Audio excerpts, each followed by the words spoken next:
Trisha, running the Health Warrior here, coming to you talking about insulin resistance. Do you have it? How it happens? What to do next?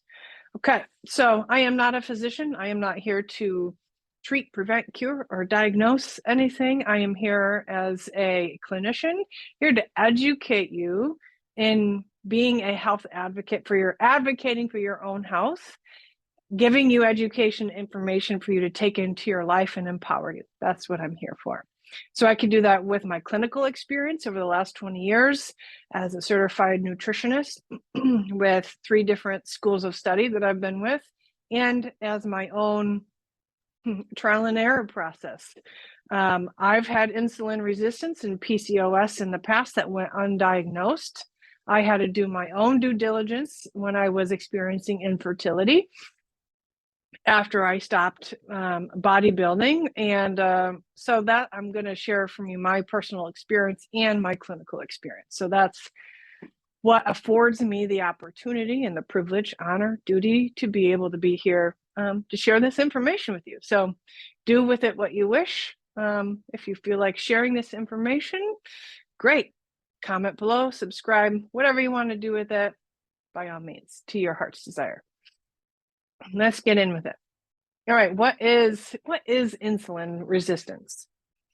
Well, before we get into what insulin resistance is, I want to talk to you about what insulin is. Okay, that might be a good starting point. So insulin, I love to use analogies. So insulin is a hormone that directly affects your metabolism.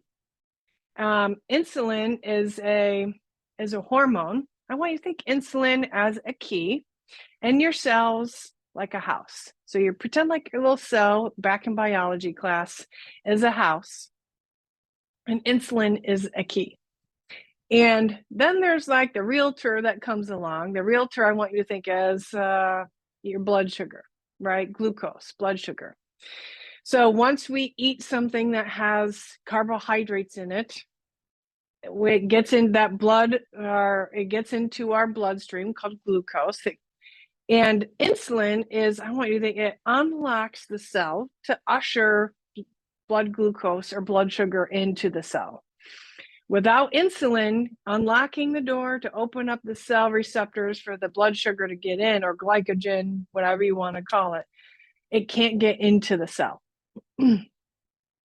So the insulin's effectiveness, I would say, is affected with a high carbohydrate or in a high calorie diet combined with a sedentary lifestyle.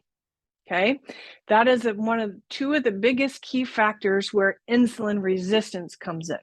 So the resistance part comes in is when the cell or your house becomes resistant, and that lock or that key, the insulin, doesn't work into that lock anymore. And insulin cannot get any more blood sugar in to the cell. How does that happen?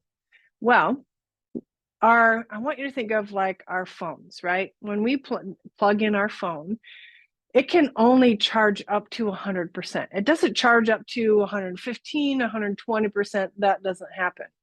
It charges to 100%, and then it can't take any more power, right? If this were our cell of our muscle in our liver, our muscle in our liver are the cells that take up the most glycogen or blood sugar, if you will. So our liver and our muscles can only handle so much glycogen or blood sugar. Like our cell phone, it can only handle so much juice. When our liver and our muscles are charged up 100% with its blood sugar, that blood sugar or that glucose has to go somewhere. So this insulin comes to the liver, knocks on the door. Hey, can you take any more blood glucose? Liver's like, no, we didn't do any exercise. We've had too high of a diet with carbohydrates, and we haven't done enough exercise to wring that mop out, to drain the liver of glucose. So the liver can't take anymore. So the liver's like, no, man, I can't take anymore. Okay, so then the liver then knocks on the door of our muscles. Muscles, can you take any blood sugar? Can you take any glycogen? The muscles are like, nah, man, same thing. We've been eating a high calorie, high carbohydrate diet for too long, and we haven't exercised to drain and wring out our muscles, so we can't absorb anymore. So what does our body then do with this glycogen or this blood sugar?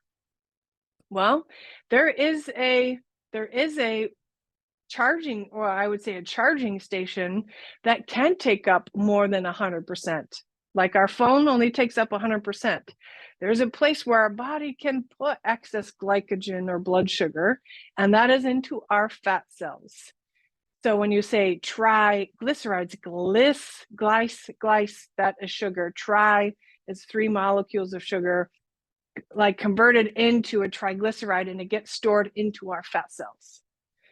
Our fat cells do not have 100% capacity, as you can see with people that can keep gaining more and more and more weight. We can grow larger and larger fat cells and even grow more fat cells over. That is a possibility, right?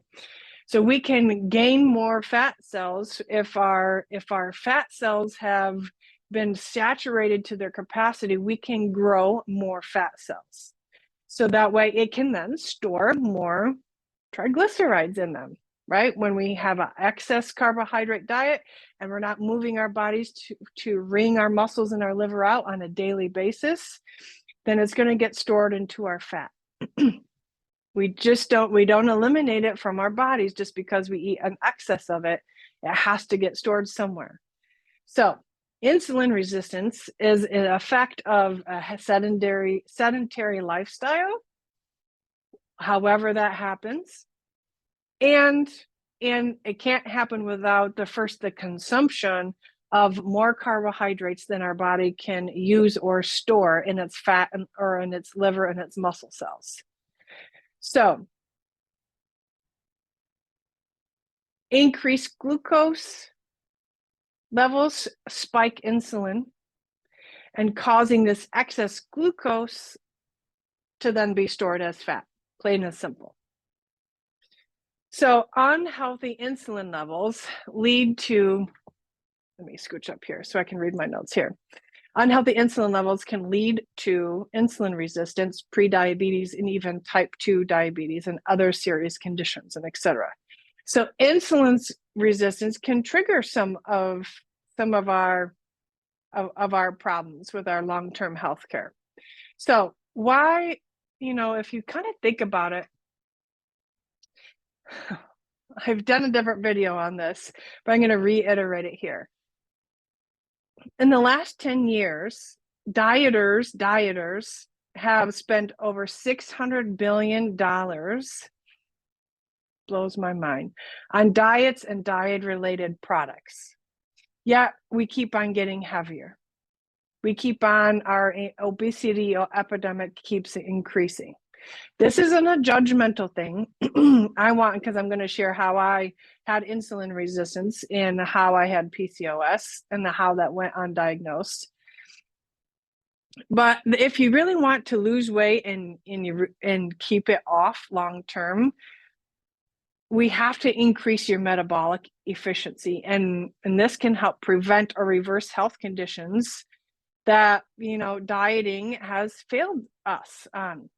And if it's like, if weight loss was so easy, then we wouldn't have these kind of issues going on.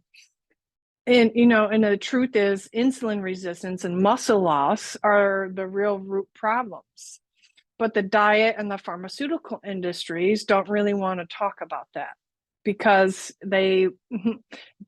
crash diets and the pharmaceutical companies, they just make it worse, and they want you to stay dieting, unfortunately. So why does muscle matter for our metabolism? Okay, so if you'll need to watch some of my other videos of why I don't suggest cutting calories first as a first means of trying to lose weight. So go back and check those other videos out. But starving the body for weight loss leads to muscle loss. and it slows your metabolism. What this means is that you plateau quicker, and you potentially never really reach your weight loss goal or your goal weight or where your body naturally wants to be. And worse still, when you go off a starvation or extremely restricted calorie diet, you'll gain the weight back even faster. And every time you repeat this cycle, your body fat percentage increases and your muscle mass percentage decreases, and it gets slower. I had to turn off my little warmer here in the studio. So what happens when you crash diet? So let's define what a crash diet is. So I define a crash diet as your first means of weight loss is you drastically reducing your calories to get the weights for the scale to move. And so let's say you're 200 pounds and you crash diet and you lose 50 pounds.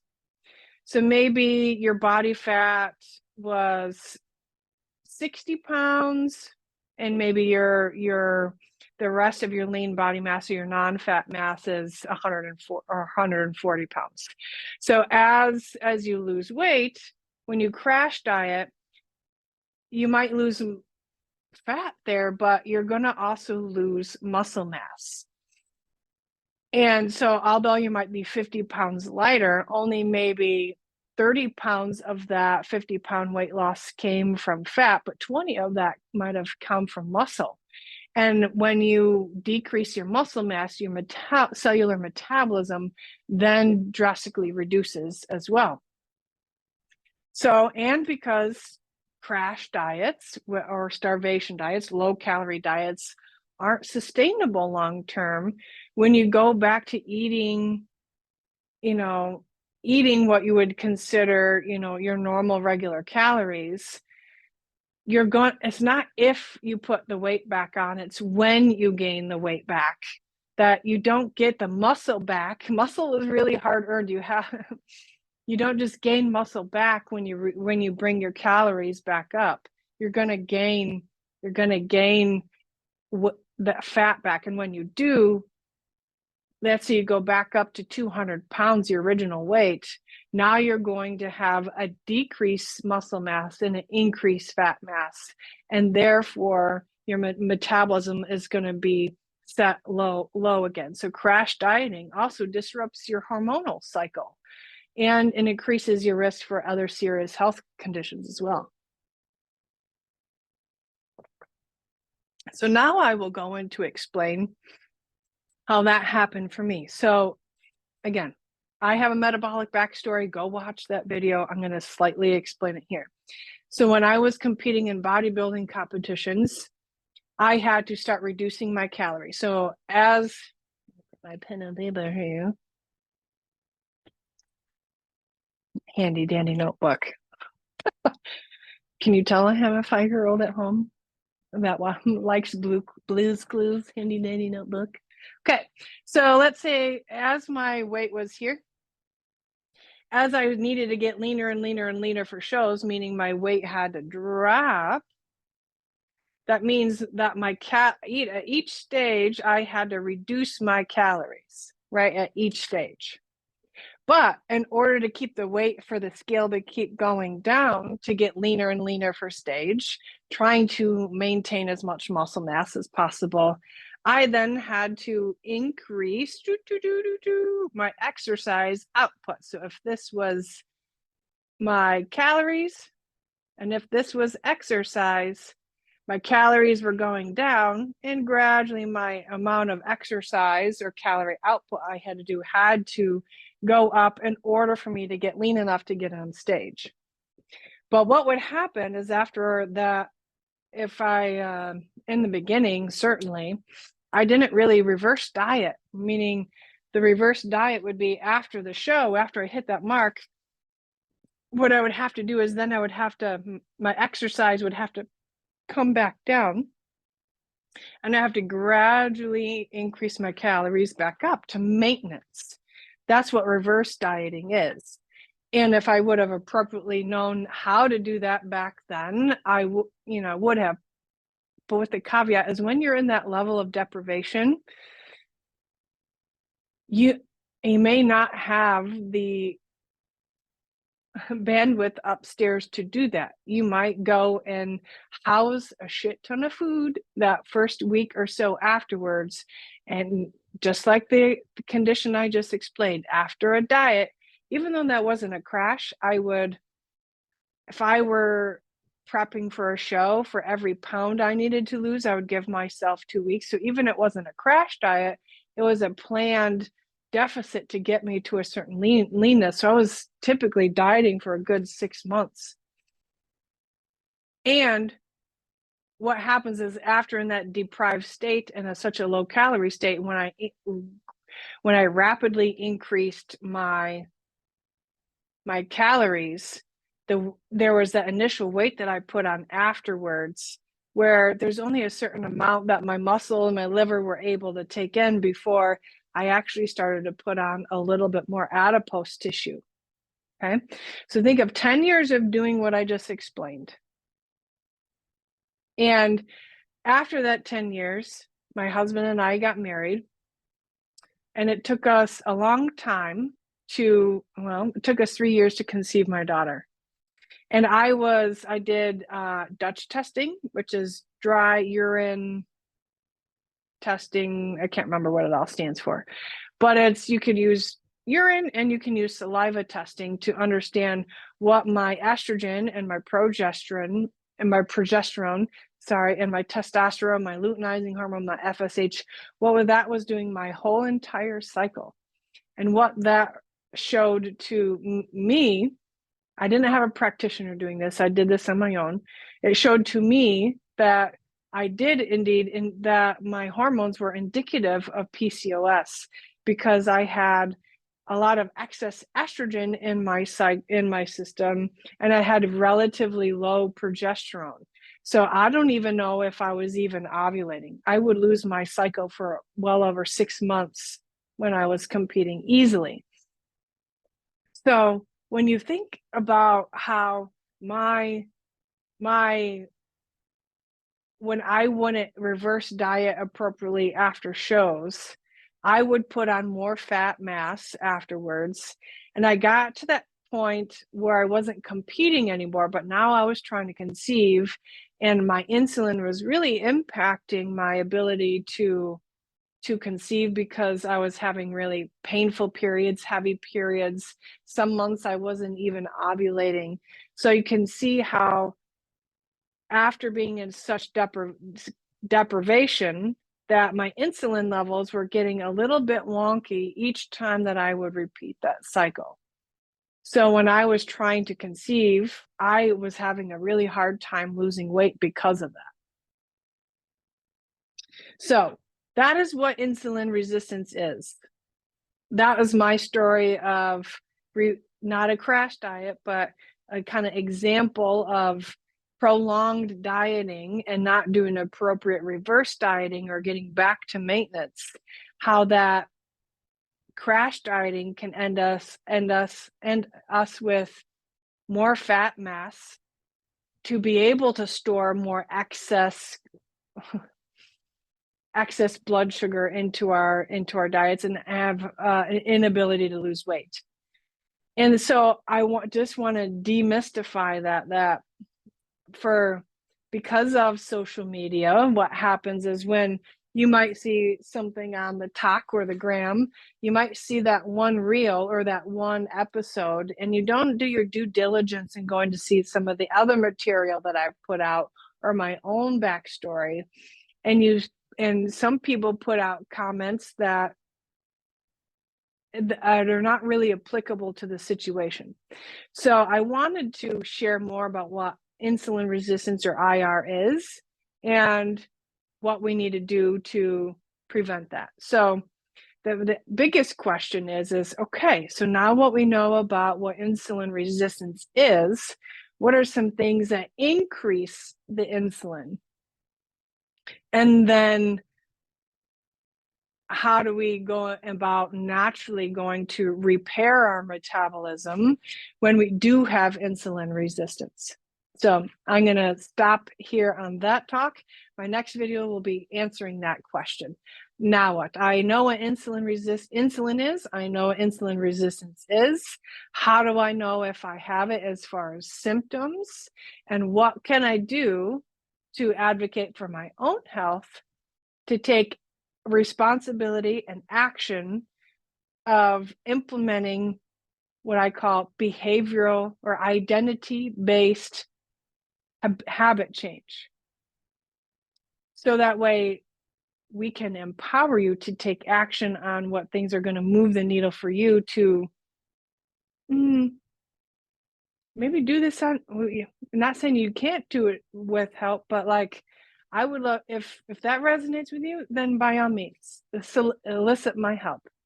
But I'm not here advocating for one specific diet style where some people that teach about this, they're really advocates for one specific diet style or one specific approach.